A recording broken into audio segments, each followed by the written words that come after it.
It's an ordinary day at a public health clinic in suburban Khartoum. But for a child, a visit here is anything but routine. And for babies like Halima, just 43 days old, it could make the difference between life and death. The injections and drops she's receiving will protect her against a range of deadly diseases. It's an insurance policy that mothers in wealthier countries might take for granted, but not here in Sudan. أكيد لازم هي يعني تتحسن التحسين ضد أمراض كثيرة وهي مهمة جدا والحمد لله يعني الدولة قامت بمحاربة بالذات شلل الأطفال. That's a conviction Salah Hussein would readily endorse. His job is to maintain the cold rooms where the Ministry of Health's vaccines are stored before being dispatched around the country.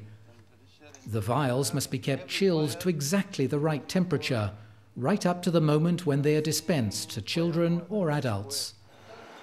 Sudan's vaccine cold chain is one very tangible expression of UNICEF's partnership with the Ministry of Health. The procurement of equipment, the vaccines themselves, and the training of the staff all represent an investment in children's health, and one which is reaping dividends.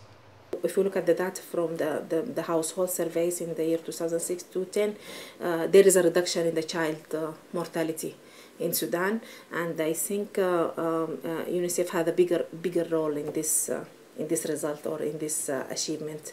Hopefully we will continue in a better way so that we can achieve the MDG.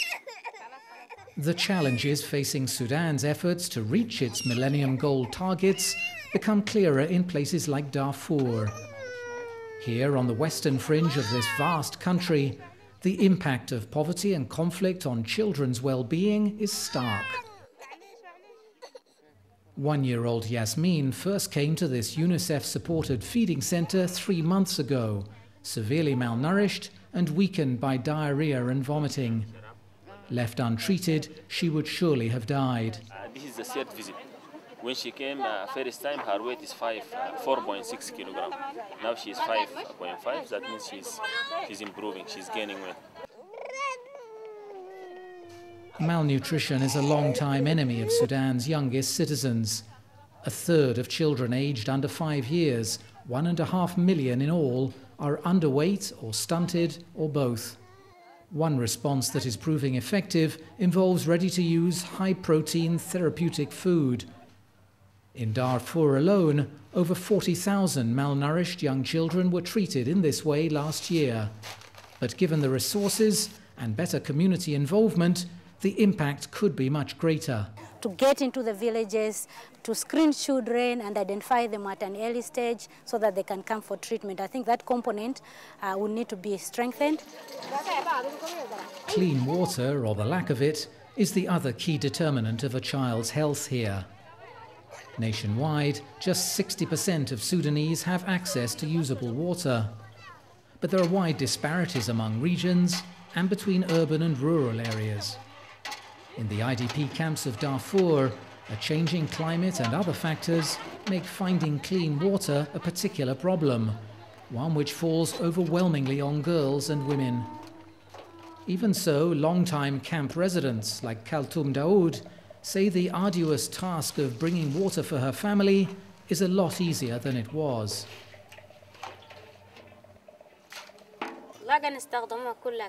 It used to be very difficult to get water, she says, but now I can bring it from the pump nearby.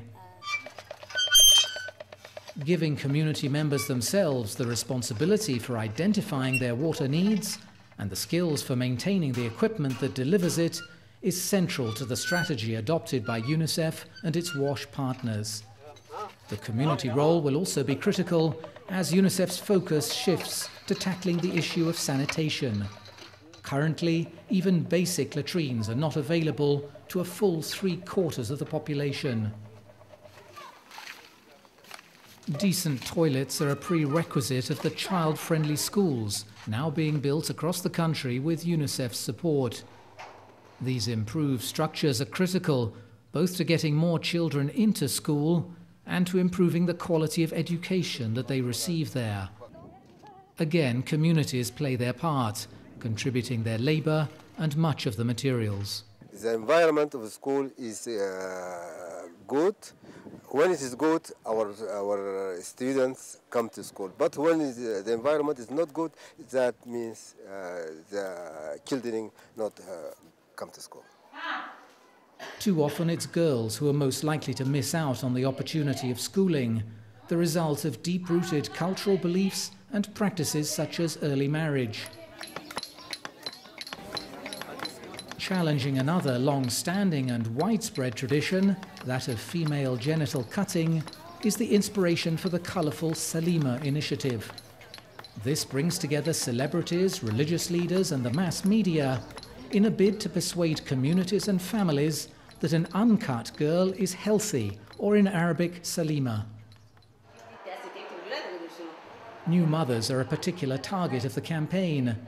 Nurses are trained to address their concerns and encourage them to keep their newest family members uncut and healthy. Meanwhile, the need to strengthen the protective environment for children and young people drives a quite different program, one that helps children caught up in conflict gain access to education, vocational training and work.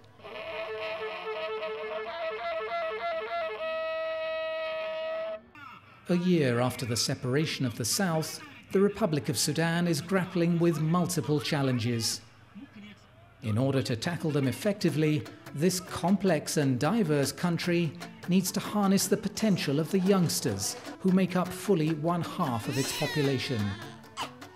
By meeting the different needs in health, education, water and protection of this younger generation, the prospects for Sudan will be enhanced, its future more readily secured.